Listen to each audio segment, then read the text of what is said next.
Ya nggak usah tegang bro, santai aja. Gue kayak ya lagi kan? kayak masuk podcast apa gitu. Depok ini pusat bisnis lah ya. Jadi orang kalau sudah masuk ke Depok rasanya udah mirip-mirip Jakarta nih. Di Depok ini bisa dibilang propertinya perkembangannya pesat. Saat kelebihan Depok ini yang gue lihat selain dari banjirnya masih aman ya, yang kedua udaranya masih sejuk bro. Bisa dapetin cuan yang banyak. Itu adanya di properti.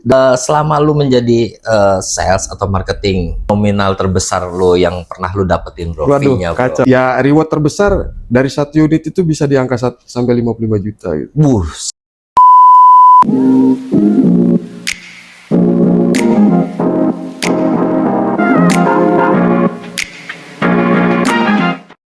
Assalamualaikum warahmatullahi wabarakatuh. Jumpa lagi di podcast kita Cakra Inovasi dengan tema ngopi ngobrol properti. Teman-teman, kali ini gue kedatangan tamu. Kebetulan salah satu temen seperjuangan gue juga di perdunia marketingan. Asik. Seperjuangan. Boleh bro, perkenalkan diri dulu bro. Oke. Ya, selamat siang teman-teman. Nama saya apa gua nih ya kalau di sini? nama gue dong, gue ya. biar enak bro. Kaku banget kayaknya kalau saya bro oke, gitu siap. ya. Nama gua Dede Sulaiman. Sulaiman Dede biasanya kalau di ID card ya. Oh itu nama properti tuh, Nama properti itu. Oh Nama gitu. Sulaiman Dede. Kebetulan gua nih anak baru kayaknya ya di properti ya. Bisa dibilang baru ya 2 tahun lah. Bukannya baru 10 tahun bro? Baru 2 tahun. Oh, baru 2 tahun. Ya makanya diundang ke sini pengen curhat juga nih sama Iya. senior nih teman ya. Iya. Sekarang masih aktif kan bro ya di Aktif. marketing ya. Masih aktif. Dan kali ini teman-teman kebetulan bro Dede ini ikut gabung nih di Cakra, bantu penjualan Cakra ya kan. Dan memang bro Dede ini udah melanglang buana nih bro ya. Dunia properti ya. Udah berapa developer bro kalau boleh tahu bro? Malang Buana memang kayak ini aja kayak musafir gitu. Jadi di mana berhinggap di situ fokus dulu, ntar hinggap lagi ya bro. Kayaknya Ya? lebih banyak inilah ya. Iya, Belajar paling hitungannya ya. Iya. Dari satu developer ke developer lain gitu. Dan itu pasti beda-beda wilayah bro ya. Beda-beda wilayah, Developernya. tapi masih seputaran Depok aja sih ya. Depok, Seputaran Depok ya bro ya. Depok Bogor aja sih. Nah gue pengen tanya juga nih bro sama lu ya. Kebetulan kan lu udah melanglang Gue buana. kok kayak lagi tegang gini sih. Iya. Ya nggak usah tegang bro, santai aja. Gue kayak ya lagi kan? kayak masuk podcast apa gitu. Enggak bro, lu belum masuk podcast Deddy Kobuser bro, Iya, baru oke, Cakra oke. Inovasi aja ya kan. Jadi kebetulan lu udah gabung bantu kita di Cakra nih bro ya, yang notabene memang project kita ada di wilayah Depok ya. Depok. Nah ya. menurut lu bro, properti di wilayah Depok itu seperti apa bro?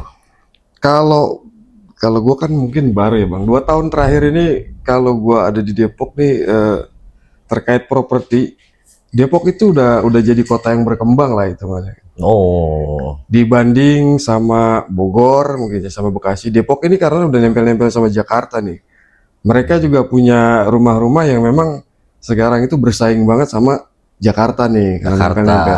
Harganya pun juga udah sama mirip-mirip sama Jakarta karena Depok ini kota berkembang ya. tipis-tipis ya bro ya. Tipis-tipis lah karena kan Depok ini pusat bisnis lah ya. Jadi orang kalau sudah masuk ke Depok rasanya udah mirip-mirip Jakarta nih. Ya, Makanya di Depok ini bisa dibilang propertinya perkembangannya pesat. pesat ya. Pesat, lebih pesat dari Bogor mungkin lah. Dan memang Depok itu juga salah satu penyangga ya bro ya, kota penyangga ya, Depok ya, Jakarta Depok. dan Bogor Betul, ya, betul ya Depok, bro ya. ya.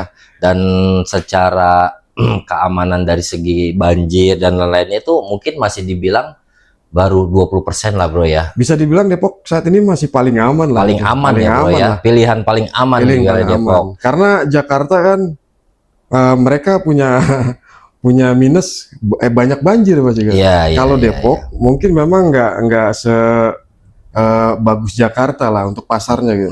Tapi Depok punya Nilai lebih ya. yang tadi ya, yang mungkin bisa dibilang anti banjir lah. Ya. Walaupun ada sedikit-sedikit mungkin yang nempel sama Jakarta banjir pasti gitu.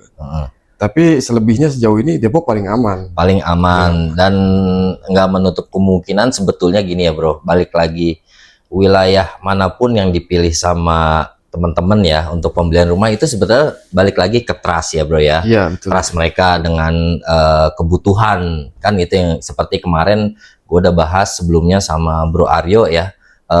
Pembelian rumah itu sesuai dengan kebutuhan bro. Betul, Jadi betul. dari mungkin dari lokasi tempat kerja beliau kan gitu ya teman-teman nih, akhirnya mereka memilih yang terdekat lah ya kan, dari sarana transportasi. Betul ya. Dan yang kita lebih mengangkat ini kan kebetulan memang proyek kita ada di wilayah Depok ya bro ya.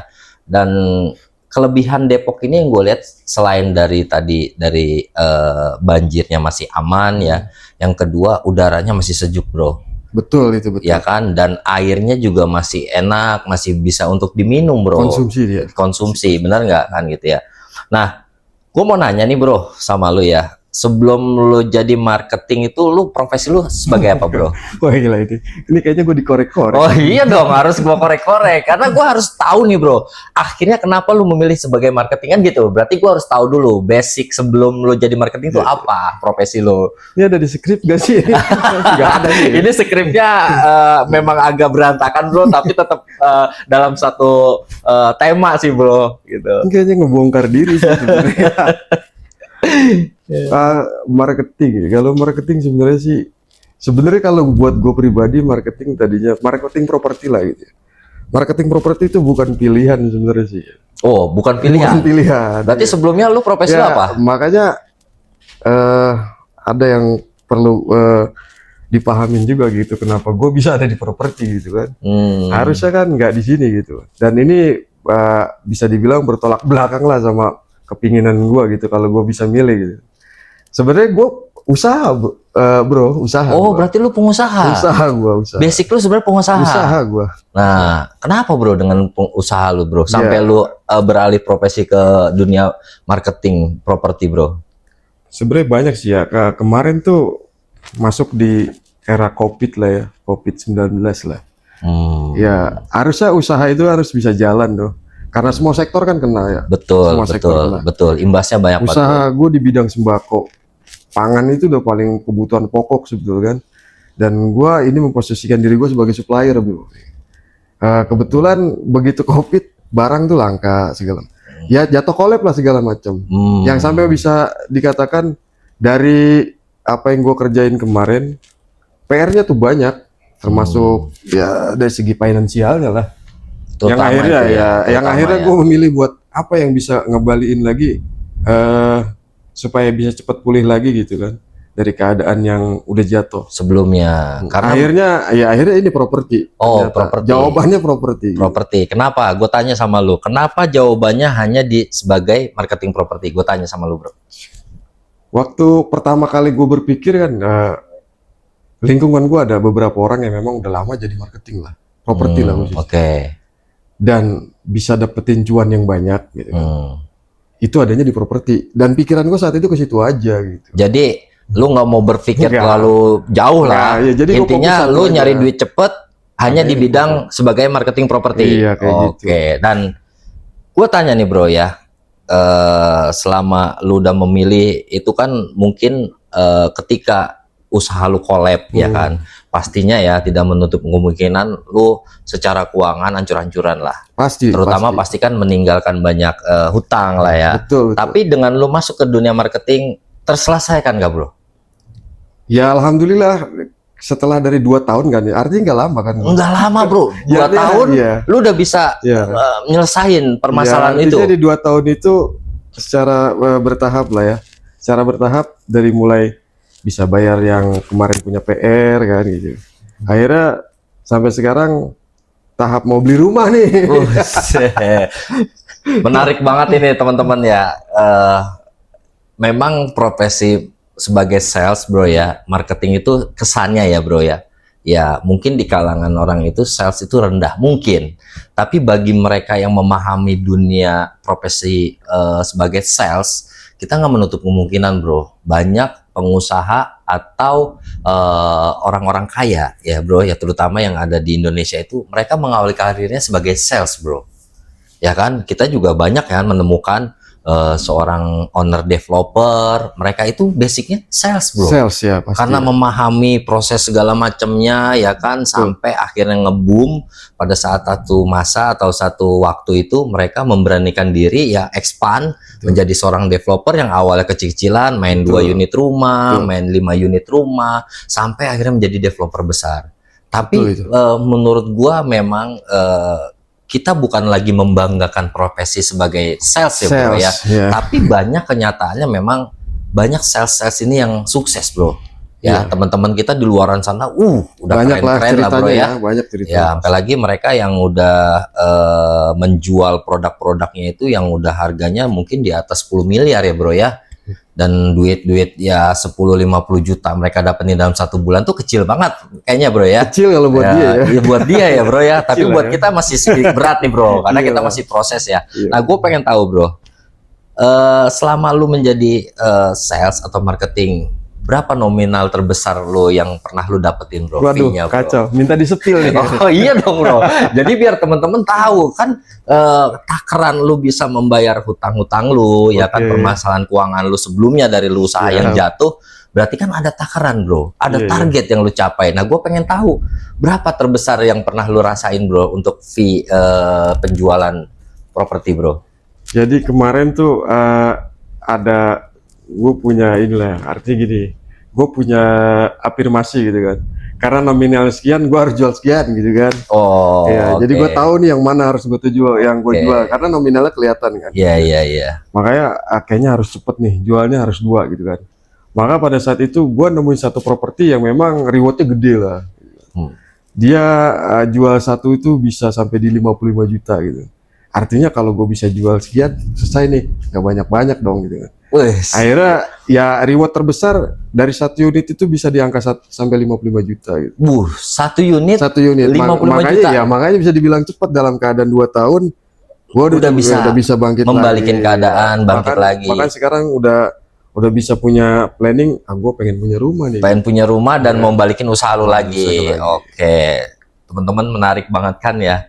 1 unit itu mungkin kalau untuk teman-teman kita yang di luaran sana bro, yang jualan tadi gue bilang mungkin di angka 10 miliar ke atas, 50 juta itu kecil banget bro. Untuk fee seorang marketing ya. Kecil. Iya, tapi buat kita angka 50 juta karena kita masih main di angka under mungkin 2M ke bawah ya bro ya. Jadi duit segitu tuh lumayan besar bro. Besar dong. Coba kalau kita bekerja ya, ini bukan kita membandingkan profesi bro, kita secara real aja ya. Memang pendapatan seorang sales itu tidak bisa terukur bro. Karena semakin lu bisa banyak jualan, semakin banyak lu dapat uang, cuan kan gitu ya. Ya kalau misalkan sebulan bisa jual 3 unit yang harga 1M atau 2M udah ketahuan bro, 100 juta bro. Gaji siapa 100 juta? Ya kan? Nah itu kan manisnya nih bro ya. Kita bercerita manisnya ya kan teman-teman ya. Nah gue pengen denger juga nih bro, curhatan pahit menjadi seorang marketing itu apa bro? Kayaknya lu juga paham pasti. Karena lu di sini sebenarnya harusnya gue balik nanya nih sebenarnya. Yang terutama sih kalau yang gue pahamin selalu di PHP sih bro. Itu yang gue pahamin bro. Banyak lah pasti ya. Banyak lah. Kalau gue bisa ceritain banyak lah. Oh ya harus bro, ceritain dong biar teman-teman tahu ya kan. Oke, jadi pertama tuh di balik manisnya tadi yang udah kita bahas lah ya. Kayak misalkan yang namanya marketing atau sales itu pasti ditentu target pertama. Pasti ada target ya. Target pasti. Cuma emang itu udah jadi hal biasa lah ya. Jadi suatu yang biasa buat marketing lah. Pasti ada target. Yang kedua, marketing itu nggak punya gaji lah. Marketing itu income-nya nggak aktif, dia pasif. Jadi bagaimana, tergantung jualannya aja gitu. Makanya ketika pada saat momen-momen sepi jualan gitu kan, pasti kita ngerasa. Iya, seringnya banyak kesetung gitu ya bro, bengong-bengong. Kadang-kadang suka ya gitu, kadang-kadang banyak istighfar lah. Iya, benar. Nah, kalau giliran habis jualan ya kan dapat komisi, larinya udah ke tempat-tempat minimal buat kafe gitu bro ya. Ya gitulah kira-kira. Iya. Udah kebayang lah ya kalau marketing. Jadi ya satunya tadi tuh ya kita sering di PHP lah ya. Memang dalam proses untuk jual beli properti kan nggak semudah ya bro ya. Ada tawar menawar, ada untuk proses follow up ya kan. Dan bahkan tadi lu bilang itu target, terutama ya kalau kita ada di perusahaan sebagai sales itu ya target perusahaan kan Target gitu ya. perusahaan pasti. Apabila kita tidak mencapai target itu pasti kan punishment, ya kan? Pasti ada punishment. Ya, yang Semua akan perusahaan pasti ada punishment. dikasih ke kita Iya. sebagai sales. Dan kalau untuk target secara pribadi kita ya balik lagi bro, kita juga dalam hidup kan punya target, benar nggak? Betul. Di tahun ini kita mau rencana yang tadi lu bilang, target gua untuk membalikan keadaan dari usaha gua yang hancur, minimal utang-utang gua kebayar, benar nggak bro? Betul lah. Dan lu punya target pastikan 1 sampai 2 tahun atau 1 tahun ya, itu kan lu harus kejar itu. Makanya di dalam dunia sales ini unik bro. Gimana ya kalau dibilang tuh rasa deg-degannya Banyak warnanya tuh, ya. warnanya banyak bro ya. Dan yang lebih utama lagi, untungnya ya bro, yang gua bersyukur gitu menjadi seorang sales, kita banyak relasi bro. Betul, networknya makin luas. Makin luas bro, Makin luas. jaringan kita. Bahkan ya bahasa kasarnya nih, pendidikan kita ini bisa disejajarin dengan relasi kita bro. Lu pernah kan ngalamin lu punya sebagai konsumen tuh seorang jenderal yang Iya, beli sama lu, betul. doktor ya kan, Bener banget. atau dia sebagai pengusaha, tapi ketika berbicara sama kita seakan-akan kita sejajar bro. Dan Sejajar. itulah indahnya bro menurut gue menjadi seorang sales. Dan kita juga semakin pinter dengan wawasan gitu ya bro ya. Pelajarannya nggak ada di sekolahan tuh ya. Nggak ada sekolahan bro, memang kita menjadi seorang sales itu belajarnya langsung di lapangan Langsung bro. di lapangan. Langsung di lapangan. Tapi tergantung ya bro, ada yang memang sales itu stuck bro, tidak mengupgrade secara iya, pengetahuan, keilmuan dia, akhirnya ya hanya sebagai sales. Iya. Atau lu pernah denger bro, ada bahasa sales batu loncat. Iya, Dulu iya. gua waktu lagi di temen-temen ya bro, temen-temen marketing gua, wah terkenal si A tuh sales batu loncat. Gue bilang batu loncat tuh apa? Sebulan pindah Ya. karena nggak jualan bro. Ya kayaknya nyari transport aja gitu. Iya, cuma sekedar nyari transport ya kan. Padahal terbesarnya dalam sales itu kan fee-nya bro ya, Betul. komisinya ya. Ya namanya orang jualan kan pasti yang cari keuntungan. Iya, jualan iya. kan, komisi. Jadi teman-teman inilah yang menarik cerita di balik profesi sebagai sales ya. Memang unik lah. Apalagi kita nanti bercerita dengan teman-teman kita mungkin yang lebih senior lagi, dengan cerita yang lebih hebat lagi. Bahkan kita sering juga bro lihat teman-teman kita di luaran sana tuh yang mereka itu udah sampai pendapatannya, income per bulannya itu hasil fee-nya ya bro. Mereka udah sampai di 100 sampai 200 juta bro. Luar biasa itu. Itu luar biasa banget ya. Dan tidak menutup kemungkinan siapapun itu bisa bro. Bisa, Sebenarnya kan pasti bisa. tadi yang balik lagi di mana kita mengupgrade diri kita, Tinggal kita aja mau jaringan upgrade relasi aja ya. kita, betul nggak bro? Ya, ya inilah teman-teman yang menarik untuk kita sampaikan di balik profesi sebagai sales atau marketing ya. Dan mungkin nanti kita akan bercerita lebih dalam lagi nih bro. Kayak sumber. Ya, ya. Jadi biar teman-teman penasaran ya bro, ini ibaratnya episode kedua di podcast Cakra yang kita ngebahas di balik profesi sebagai sales dan yang memang sangat kita syukurin bro ya. Sangat-sangat Ya disyukuri. profesi ini kita syukurin banget bro ya. Dan memang gua pribadi udah hampir 10 tahun ini udah mengambil profesi ini bro. Wah, gue mau nanya Ya. banyak sebenarnya. Jangan bro, lu Ya. jangan nanya banyak ke gue cukup menanya Biar lu yang aja teman-teman yang ya, lain biar pada ini teman-teman aja. penasaran Iya, ya. betul. Oke teman-teman, terima kasih. Mungkin kita sudahin dulu ya bro ya. Siap. Terima kasih bro Sama-sama. atas curhatannya ya Siap. kan. Di tema kita ngobrol properti dengan gua Bro Ivan dari Cakra Inovasi dan Saya Sulaiman Dede dari Sulaiman Cakra Inovasi. Dede Cakra Inovasi. Jangan lupa selalu like, comment, and share dan juga subscribe channel kita yang belum subscribe ya. Dari gua cukup sekian. Kita tutup bro. Tutup. Assalamualaikum Assalamualaikum warahmatullahi warahmatullahi wabarakatuh.